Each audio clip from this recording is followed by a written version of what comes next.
بے خبر تو جوہر آئینہ ایام ہے، تو زمانے میں خدا کا آخری پیغام۔ تو اسیران مالٹا میں مولانا جعفر تھانیسی رحمہ اللہ تعالی اپنی آپ بیتی لکھتے ہیں۔ وہ فرماتے ہیں کہ مجھے ملتان کی جیل سے، مجھے کوٹ لکھپت کی جیل سے ملتان منتقل کرنا تھا۔ مال گاڑی میں ڈالا گیا قیدیوں کو، یہ سارے قیدی علماء تھے، اور پنجروں میں بند کیا گیا۔ مال گاڑی کے اندر پنجرے رکھے گئے، ان پنجروں میں کیلیں نکلی ہوئی تھی تاکہ اگر کوئی قیدی دائیں بائیں ذرا بھی ہلے تو اس کو کیل چبھے۔ 3 مہینے میں وہ مال گاڑی ملتان پہنچی ہے، اور یہ قیدی 3 مہینوں تک مال گاڑی کے اندر پنجرے میں رہے ہیں۔ یہ وہ لوگ تھے جو تحریک آزادی چلا رہے تھے کہ ہندوستان سے انگریز کو نکلنا چاہیے، یہ وہ علماء تھے۔ 3 مہینے میں ان کو اسی پنجرے میں کھانا دیا جاتا اور اسی میں قضائے حاجت ہوتی۔ اس دوران جیل پہنچتے پہنچتے کئی علماء راستے میں اذیت کے ساتھ شہید ہو گئے۔ فرماتے ہیں کہ جب ہمیں ملتان کی جیل میں پہنچایا گیا تو وہاں عدالت میں مقدمہ چلا، اور میں اور میرے سمیت جتنے علماء تھے سب کی پھانسی کا فیصلہ انگریز نے سنا دیا۔ پہلے مولانا جعفر تھانیسی رحمۃ اللہ علیہ کو لا کے ان کی داڑھی صاف کی گئی۔ جب داڑھی صاف کی گئی تو آپ کو رونا آ گیا، رونے لگے۔ انگریز نے پوچھا کہ آپ رو کیوں رہے ہیں؟ ڈر گئے؟ فرمایا نہیں، خوشی سے رو رہا ہوں اپنی داڑھی کو دیکھ کر کہ میری داڑھی مجھ سے بہتر ہے، اس نے رب کے ہاں مجھ سے بھی پہلے قربانی پیش کر دی، میرا خون بعد میں گرے گا، میری داڑھی نے اللہ کے ہاں قربانی مجھ سے پہلے پیش کر دی۔ انگریز جانتا تھا کہ ان کا حوصلہ کتنا ہے۔ پھانسی کا فیصلہ سنایا گیا تو مولانا جعفر تھانیسی رحمۃ اللہ علیہ بیان کرتے ہیں کہ جو فوجی پھانسی کا فیصلہ ہمارے سامنے لے کر آیا، ہمیں سنایا، تو ہمارے چہروں پہ رونق پیدا ہو گئی۔ چہرے ایک ہوتا ہے نا کہ چہرے پر ایک تازگی پیدا ہو جائے۔ وہ حیران ہوا کہ تمہارے چہروں پہ رونق پیدا ہو رہی ہے موت کی خبر سن کے۔ اس نے اپنے آفیسر کو بتایا، وہ افسر آیا، ان سے ان کے چہروں کو دیکھا کہ چہرے پہلے سے زیادہ خوشنما معلوم ہو رہے ہیں۔ اس نے پوچھا یہ تم اتنا خوش کیوں ہو رہے ہو موت کی خبر سن کے؟ کہنے لگے کہ الحمدللہ ہماری آزادی کے دن آ گئے۔ یہی تو ہماری تمنا ہے کہ اللہ کے دین کی خاطر ہماری جان جائے، ہمیں لٹکایا جائے، اس سے بڑی ہمارے لیے اور کیا نعمت ہو سکتی؟ شہادت سے بڑی کوئی نعمت ہے مسلمان کے لیے؟ انگریز بڑا ہوشیار تھا، اس نے کہا کہ اگر تم اس موت پر خوش ہو رہے ہو تو میں تمہیں خوش ہونے نہیں دوں گا۔ اس نے بھی زندگی میں پہلی دفعہ ایسے قیدی دیکھے تھے جو پھانسی کی خبر سن کے خوش ہو رہے ہیں۔ کیا کہوں، ان کا ایک شعر تھا، کیا کہوں آزادی ہوتے ہوتے رہ گئی، کیا کہوں آزاد ہم ہوتے ہوتے رہ گئے۔ آزادی ہماری ہوتے ہوتے رہ گئی، اور انگریز نے ان کی موت کو عمر قید میں تبدیل کر دیا۔ اس وقت عمر قید 14 سال قید با مشقت کا نام تھا، اب بھی یہی ہے۔ 14 سال کی قید ہو گئی، پھانسی کی سزا ختم۔ وہاں سے پھر آپ کو مالٹا کی جیل میں پہنچایا گیا۔ بتاتے ہیں میرا 8 سالہ بچہ وہاں جیل میں ملنے کے لیے آیا، اور میری اہلیہ۔ بچہ مجھے دیکھ کے کہہ رہا ہے کہ ابو آپ کے ہاتھ میں یہ بیڑیاں کیسی ہیں؟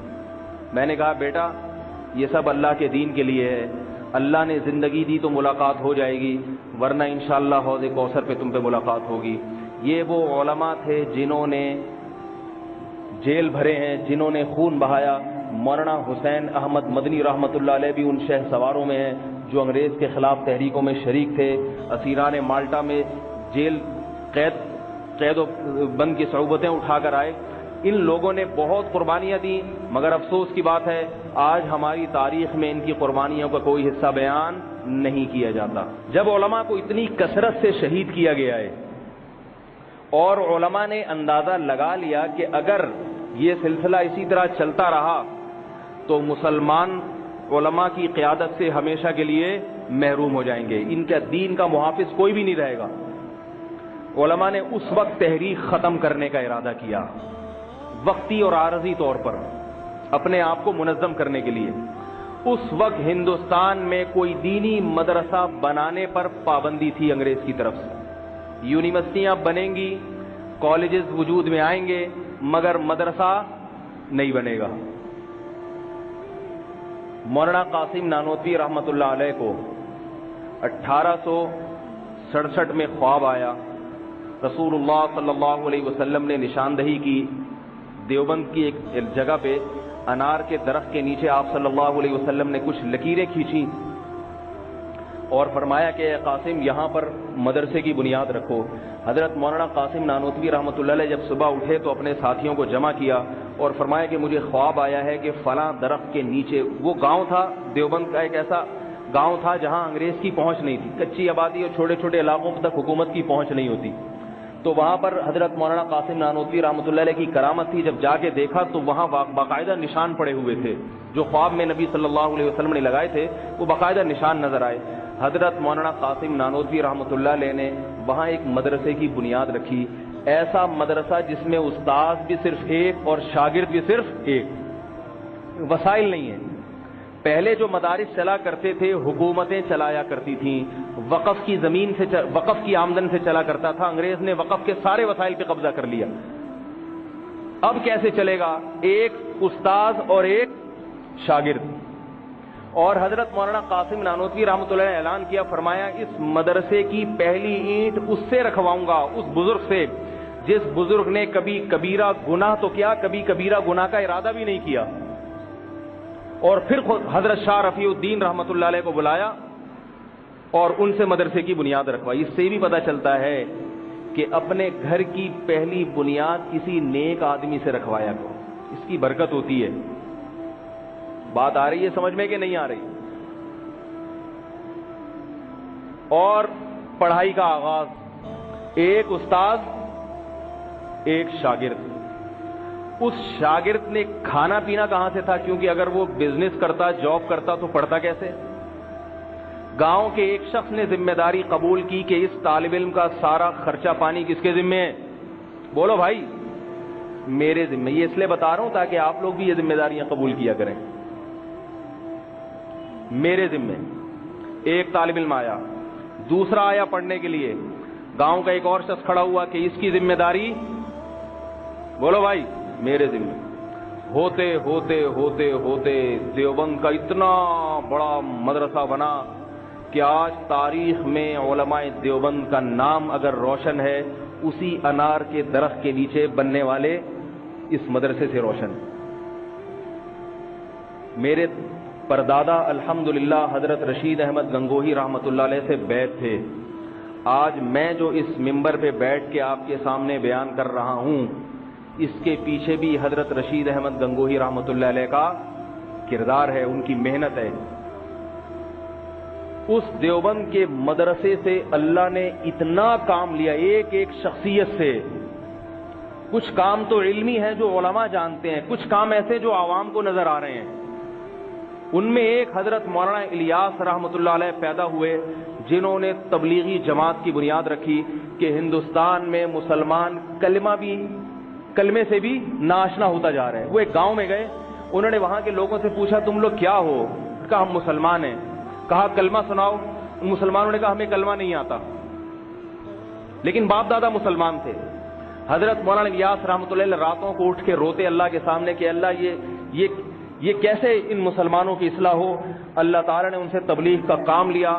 آج پوری دنیا میں تبلیغی جماعتیں چل رہی ہیں، گشت کر رہی ہیں.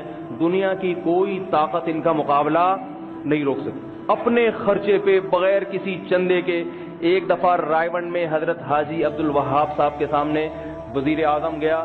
اس نے کروڑوں روپے کی پیشکش کی کہ میں رائے ونڈ کے لیے یہ کروڑوں روپے آپ کو دینا چاہتا ہوں. انہوں نے فرمایا کہ آپ کروڑوں روپے نہ دیں، ہمیں صرف 3 دن لگا لیں ہمارے ساتھ، ہمیں یہ 3 دن چاہیے، پیسے نہیں چاہیے. اس نے کہا دیکھو حاجی صاحب، اتنی بڑی رقم دینے والا آپ کو دوبارہ کوئی نہیں ملے گا. انہوں نے جواب دیا اتنی بڑی رقم ٹھکرانے والا بھی آپ کو کوئی نہیں ملے گا. یہ استغنا تھا، یہ توکل ہے اللہ پر. آج جو تبلیغی جماعت پوری دنیا میں گشت کر رہی ہے، اس کے پیچھے اللہ پر اعتماد اور توکل. دین زندہ ہے. انہی علماء نے علم کو زندہ کیا اور انہی علماء نے جہاد کو بھی زندہ کیا.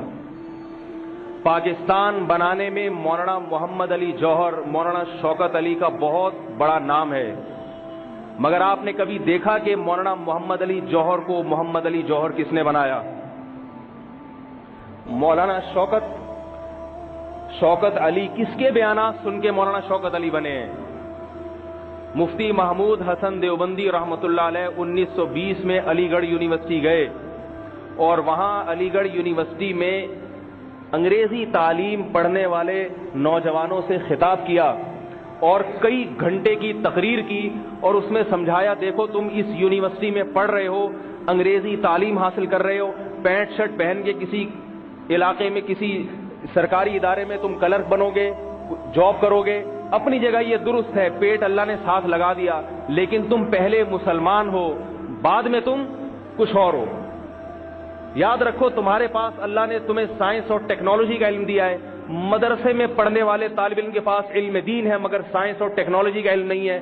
اگر تم اس سائنس اور ٹیکنالوجی کے علم کے ساتھ علم دین بھی حاصل کر لو تو مسلمانوں کی ایسی قیادت کر سکتے ہو کہ جو قیادت مدرسے میں پڑھنے والا طالب علم نہیں کر سکتا، اس کے پاس علم دین ہے مگر اس طالب علم کی سرپرستی میں تمہیں کام کرنا ہوگا کیونکہ تمہارا دین کا علم ناقص۔ مولانا محمد علی جوہر نے، شوکت علی نے اور ان جیسے اور بہت سارے لوگوں نے اپنے آپ کو علم دین کے لیے فارغ کیا اور پاکستان کی تحریک میں ان حضرات کا نام سب سے زیادہ اجاگر ہے۔ ان کو بنانے والے کون تھے؟ بولو بھائی، وہ بھی علماء تھے۔